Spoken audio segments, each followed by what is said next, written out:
शंखनाद में आपका स्वागत है।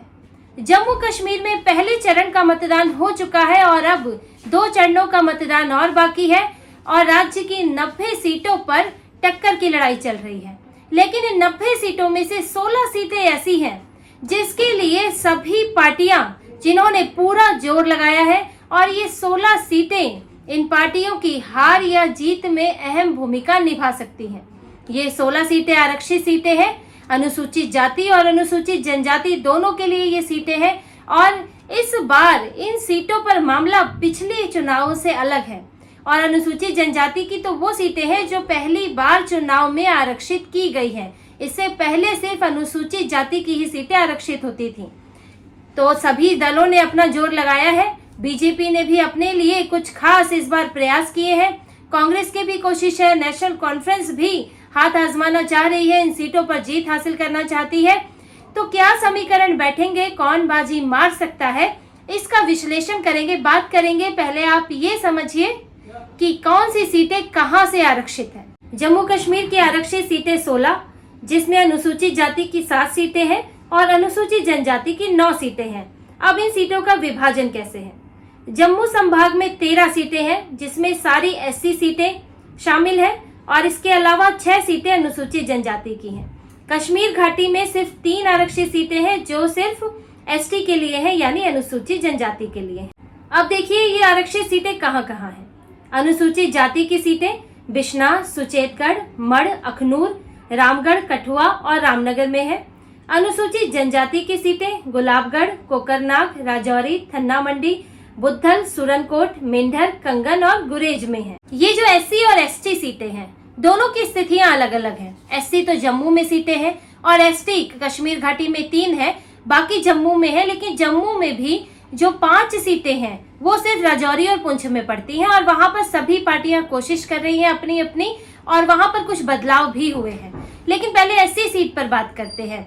ऐसी सीटों पर कौन आगे निकल सकता है, अब तक क्या स्थितियां रही हैं, इसका अंदाजा हम पिछले लोकसभा चुनाव जो चुनाव जून में जिसके नतीजे आए हैं उसमें क्या हालात रहे हैं। क्योंकि जो पहले के चुनाव हुए हैं वो तो 370 की बात थी, 370 तब लागू था, तब माहौल कुछ अलग था, बीजेपी की दूसरी पार्टियों की स्थितियां अलग थी।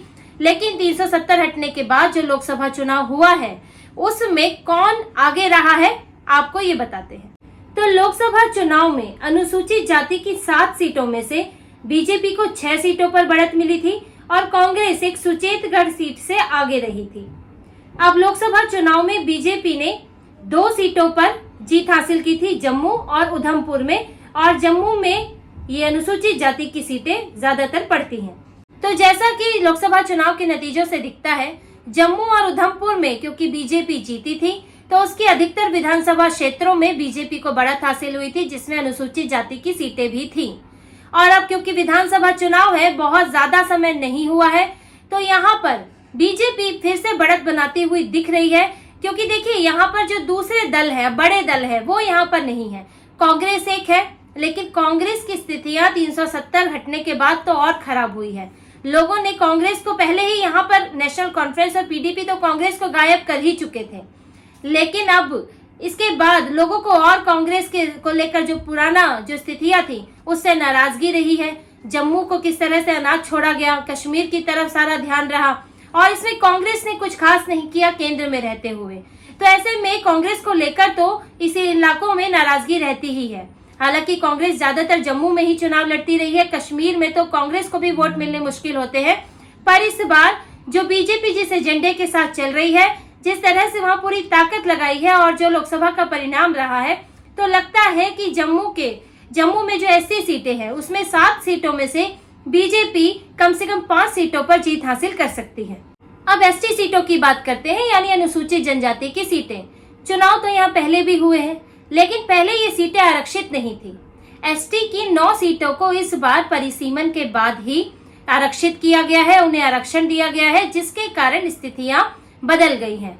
अब इनमें से जो 9 सीटें हैं, 3 कश्मीर घाटी में पड़ती हैं, बची हुई 6 जम्मू में पड़ती हैं और इन 6 में से जो 5 हैं वो राजौरी पुंछ के इलाके में ही सिमटी हुई हैं। अब इस पर सबसे ज्यादा ध्यान है सभी पार्टियों का, बीजेपी का खास तौर से, क्योंकि इसके लिए रणनीति कब से तैयार है और इस पर बीजेपी चल रही है। अब राजौरी पुंछ में यहाँ का आप समीकरण समझिए।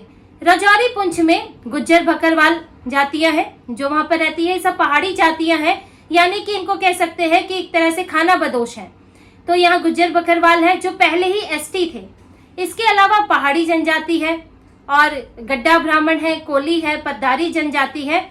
ये सब यहाँ के रहने वाले तो थे, लेकिन ये लोग अनुसूचित जनजाति में नहीं आते थे।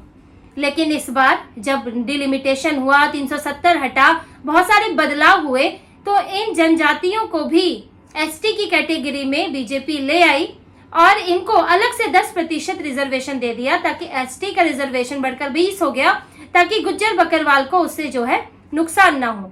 तो इन नई जातियों को भी एसटी में लाया गया और इन्हें आरक्षण दे दिया।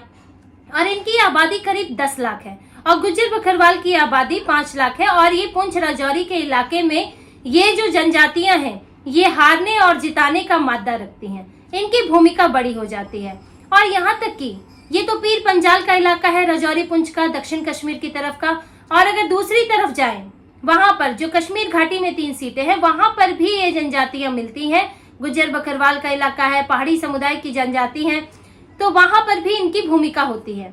तो बीजेपी की कोशिश है कि इस बार, क्योंकि बीजेपी ने इस बार आरक्षण में उनको शामिल किया, तो ये पहाड़ी जनजातियां हैं, जो भी एथनिक ग्रुप वहां के हैं, तो उनसे बीजेपी को उम्मीद है कि इस बार, क्योंकि उनको सुविधाएं मिली हैं। पहले जो एनसी रही, जो नेशनल कॉन्फ्रेंस रही, पीडीपी रही, केंद्र में कांग्रेस रही, तो इन जनजातियों पर ध्यान नहीं दिया गया, फोकस कहीं और था।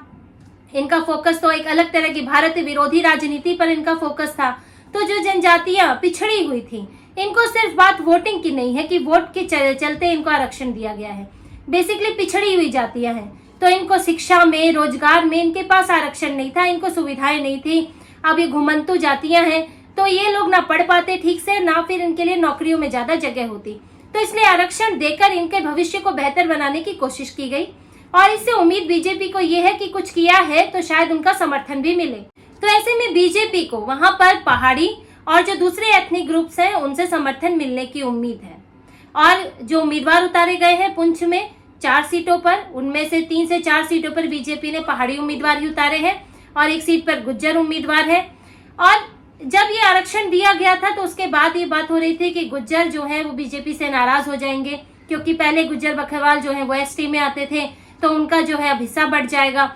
लेकिन क्योंकि पहाड़ी समुदाय को अलग से आरक्षण दिया गया, दूसरी बात एसटी सीटें क्रिएट की गई, जिसका फायदा सिर्फ पहाड़ी समुदाय को ही नहीं है, गुज्जर बकरवाल को भी है। क्योंकि सीटें रिजर्व हो जाती हैं, तो राजनीति उस आरक्षित सीट के, उसमें वहां रहने वाले लोगों के इर्द गिर्द घूमती है। इसीलिए सभी पार्टियों ने, किसी ने गुज्जर को टिकट दिया है, किसी ने पहाड़ी को टिकट दिया है। और बीजेपी की भी यही रणनीति है कि उसे पहाड़ी और गुज्जर दोनों समुदायों से कुछ वोट हासिल हो जाए, कुछ समर्थन हासिल हो जाए, तो यहाँ से करीब राजौरी पुंछ की 5 में से 4 सीटें वो हासिल कर ले।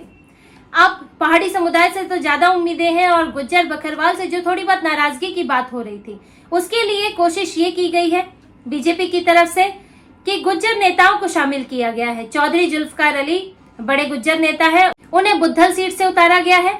इसके अलावा रोशन हुसैन खान है, जिन्हें कोकरनाग से उतारा गया, जिस पर चुनाव हो गया है। इसके अलावा है चौधरी अब्दुल गनी, जिन्हें सामान्य सीट से उतारा गया है, लेकिन ये सब गुज्जर नेता हैं। तो बीजेपी गुज्जर नेताओं को भी महत्व दे रही है, सामान्य सीटों से भी उनको टिकट दे रही है, यानी कि सिर्फ एसटी सीटों से टिकट दिए जा रहे हैं, तो जिससे समुदाय में जो थोड़ी बहुत नाराजगी है उसको शांत करने की कोशिश है। तो ऐसे में जो बीजेपी पिछली सी बार के चुनाव में, पहले के चुनाव में इन सीटों पर खास प्रदर्शन नहीं कर पाती थी, वहां इस बार कड़ी चुनौती देती दिख रही है। अब लोकसभा चुनाव की बात करें तो उसमें जो एसटी सीटों के विधानसभा क्षेत्र है, उसमें नेशनल कॉन्फ्रेंस आगे रही थी, 7 सीटों से आगे थी, 7 विधानसभा क्षेत्रों में आगे थी। और वहां पर कांग्रेस 1 पर आगे थी, अपनी पार्टी 1 पर आगे थी। लेकिन तब स्थितियां ये थी कि बीजेपी ने उन सीटों पर उम्मीदवार ही नहीं उतारे थे। राजौरी पुंछ में, कश्मीर घाटी के इलाके में बीजेपी ने लोकसभा में उम्मीदवार नहीं उतारा, जिससे नेशनल कॉन्फ्रेंस के सामने कोई चुनौती ही नहीं थी। लेकिन इस बार बीजेपी हर सीट पर लड़ रही है, सारे समीकरणों को बैठाते हुए लड़ रही है। और अभी हाल ही में ही गुज्जर और पहाड़ी समुदाय के लिए कुछ बेहतर चीजें की गई हैं, खासतौर से पहाड़ी समुदाय के लिए, तो उसका भी बीजेपी को रिजल्ट मिलने की उम्मीद है। तो नेशनल कॉन्फ्रेंस के लिए चुनौती है इन सीटों पर, और बीजेपी को उम्मीद है कि वो इसमें से राजौरी की 5 सीटों में से कम 4 सीटें तो हासिल कर सकती है। कश्मीर घाटी में भी सीटों पर सेंध लगा सकती है, क्योंकि वहां भी गुज्जर और पहाड़ी जातियां हैं जिनका वोट मिलने की बीजेपी को उम्मीद है। और इस बार दूसरी तरह की स्थितियां भी बदली हैं कि जिस तरह से पहले एक ही तरफ का दबदबा रहता था जम्मू कश्मीर के चुनाव में, कश्मीर का दबदबा था, ज्यादा सीटें थी, लेकिन अब जम्मू के इलाके में भी 43 सीटें हैं, वहां भी एक अलग तरह का उत्साह है।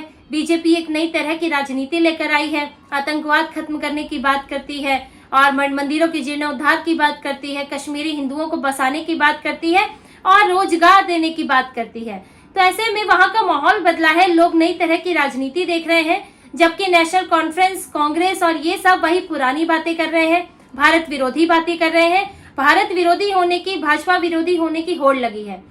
और एक जो नेशनल कॉन्फ्रेंस के सामने सिर्फ बीजेपी की चुनौती नहीं है, बात ये भी है कि वहां पर कई निर्दलीय उम्मीदवार हैं जो एक ही तरह की बातें कर रहे हैं, जो नेशनल कॉन्फ्रेंस की ही जबानी बोल रहे हैं। भारत विरोध, 370 वापस लाना, भारत सरकार का विरोध, बीजेपी का विरोध, तो उनका होड़ लगा है, एक तरह की होड़ लगी है। और यहाँ बीजेपी अकेली है जो एक अपनी तरह की बात कर रही है, तो ये भी बीजेपी के पक्ष में जा सकता है। तो ऐसे में जो एससी और एसटी की 16 सीटें हैं, अगर हम इन सीटों पर देखें तो बीजेपी का अनुमान है तो वो कम से कम 10 सीटों पर जीत हासिल करना चाहती है और उसके लिए स्थितियां कुछ अनुकूल, कुछ हद तक दिखती हैं, लेकिन टक्कर कड़ी है, क्योंकि सिर्फ नेशनल कॉन्फ्रेंस पीडीपी ही नहीं है बल्कि निर्दलीय उम्मीदवार भी मैदान में है। तो आगे अब ये नतीजों में ही पता चलेगा कि किसकी कोशिशें कामयाब होती हैं और ये जो नई एसटी सीटें बनी है या जो पुरानी एससी सीटें हैं, इसमें लोग किसे मौका देते हैं। तो इसी तरह की और खबरें और विश्लेषण आपके लिए लाते रहेंगे, हमसे जुड़े रहिए, सब्सक्राइब कीजिए, कमेंट कीजिए। बहुत बहुत धन्यवाद। जय श्री राम।